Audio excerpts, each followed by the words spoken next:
Trying with a 65 watts charger with the cable provided by the Samsung. It is not saying fast charger connected or supercharger connected. I also checked the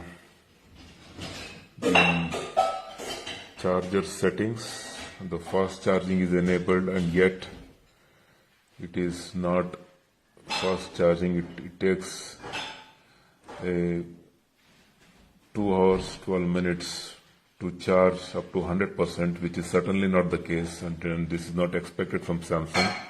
However, I checked all the Reddit and the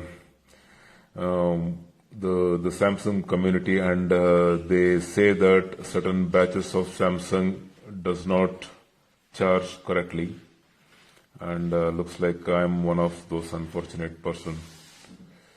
Sorry, I have to return this. Thank you.